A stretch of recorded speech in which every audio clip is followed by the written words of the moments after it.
কথা বুঝেন নাই? আঙ্গুলের নখগুলো কিভাবে কাটবেন আর রাখবেন সেখানে রসুলের আদর্শ। মাথার চুলগুলো কিভাবে কাটবেন আর রাখবেন সেখানে রসুলের আদর্শ। জুতা দুইটা কখন পরবেন, কিভাবে পরবেন, কখন খুলবেন, কিভাবে খুলবেন সেখানে রসুলের আদর্শ। আপনি ঘুমাবেন, রাস্তায় হাঁটবেন, বাজারে যাবেন, আপনি সংসার চালাবেন, পরিবার চালাবেন, রাষ্ট্র চালাবেন, প্রত্যেকটা জায়গায় রসুলের আদর্শ আছে না নাই? বলেন আছে না নাই? মানুষের জীবনের সফলতার জন্য দুইটা মাধ্যম, একটা ছেড়ে দিলে মানুষ বিফল হয়ে যাবে। আল্লাহ দিয়েছেন। বর্তমান দুনিয়াতে এই দুইটা মাধ্যম আছে। একটা হলো আল্লাহর দেওয়া কিতাব কোরআন, দ্বিতীয় হলো রসুলের আদর্শ সুন্নত। দ্বিতীয় কি রসুলের আদর্শ সুন্নত। কোরআন আপনি পড়বেন, হাদিস পড়বেন, পড়লেই একটা মানুষ জান্নাতি হবে না, রসুলের আদর্শে গড়লে জান্নাতি হবে। তাহলে শুধু পড়ার নাম মানুষ না গড়ার নাম মানুষ? কার আদর্শে গড়বেন? রসুলের আদর্শে। বলেন তো রসুলের আদর্শ নাই এমন কোন কাজ আছে? আপনি বাথরুমে যাবেন, কিভাবে ঢুকবেন, কিভাবে বসবেন, পানি কেমনে ব্যয় করবেন, খরচ করবেন, সেখানে প্রত্যেকটা জায়গায় রসুলের আদর্শ। কাফের বেঈমানেরা বলতো তোমগো নবী কেমন নবী, বাথরুমে যাওয়ার নিয়ম শিখায়।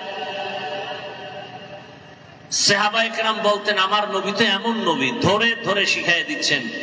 শুধু যাওয়ার নিয়ম না, কেমনে বসবো রসুল তাও শিখাইছেন, পানি ব্যবহারটা কেমন করব তাও রসুল শিখাইছেন।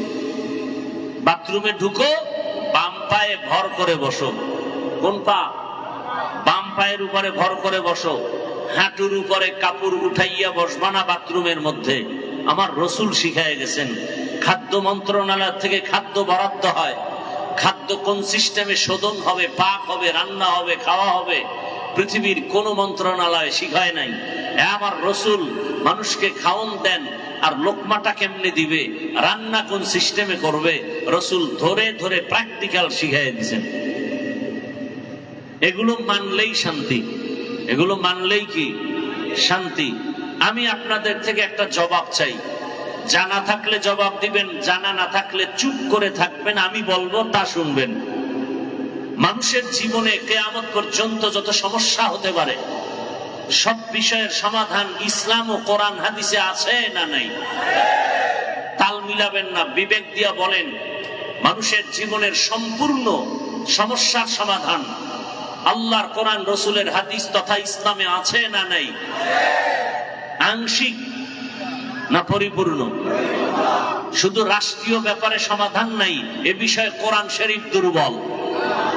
রাষ্ট্রের ব্যাপারে ইসলাম দুর্বল। তাহলে আপনি বলেন কেন ইসলামে রাজনীতি নাই? সুলাইমান পয়গম্বর গোটার দুনিয়াটা পরিচালনা করেছেন, ইতিহাস জানেন?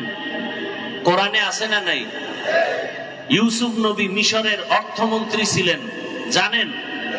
ঘটনা কোথায় আছে বলেন? আমার রসুল মদিনার রাষ্ট্র চালিয়েছেন, আবু বকর, ওমর, ওসমান, আলী রাষ্ট্র পরিচালনা করেছেন। কেন বলেন রাজনীতি নাই? আমার কথা ভালো করে রেকর্ড করুন। সূর্য দেখছেন দিনের বেলা? কথা বলেন। সূর্যের সাথে আলো না থাকলে কোনো সূর্য নাই। সূর্যের সাথে আলো যেমন এভাবে লাগানো, কোনদিন সূর্য থেকে আলাদা করা যায় না আলো। চাঁদের কোনো আলো নাই, সূর্যের আলো ধার করে আমাদের আলো দেয় রাতের বেলা। আলো কিসের? সূর্যের।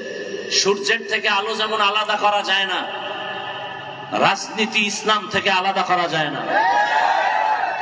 ফুলের সাথে ঘেরান যেমন লাগানো, ইসলামের সাথে রাজনীতি তেমন লাগানো।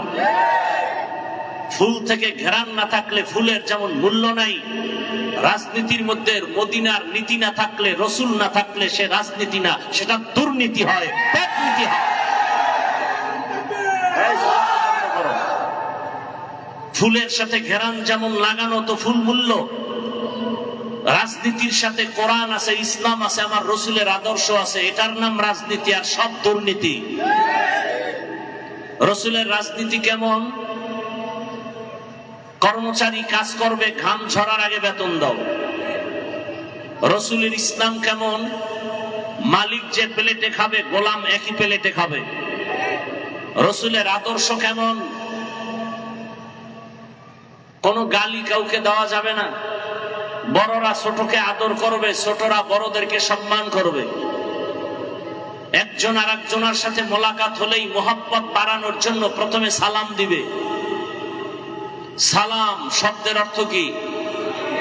শান্তি। সালাম অর্থ কি? তাহলে আমি আপনাকে দোয়া করলাম, আসসালামু আলাইকুম, আপনার উপরে শান্তি বর্ষিত হোক। আপনি আমাকে কি জবাব দিলেন? আমিও দোয়া করছি আপনার উপরেও শান্তি বর্ষিত হোক। এর নাম ইসলাম। বেঈমানরা মোবাইল হাতে দিয়ে সালামকে জবাই করে বাড়িয়েছে হ্যালো, সালামকে জবাই করেছে। সালাম বন্ধ। ইসলামে কোনো মিথ্যা কথার আশ্রয় নাই।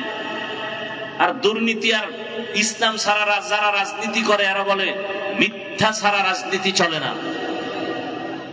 ইসলাম মিথ্যার কোনো সুযোগ নাই। মদিনার রসুলের আদর্শের মধ্যে কাউকে গালি দেওয়ার নিয়ম নাই। মদিনার রসুলের আদর্শ এতটা পাওয়ারফুল, যারা গ্রহণ করবে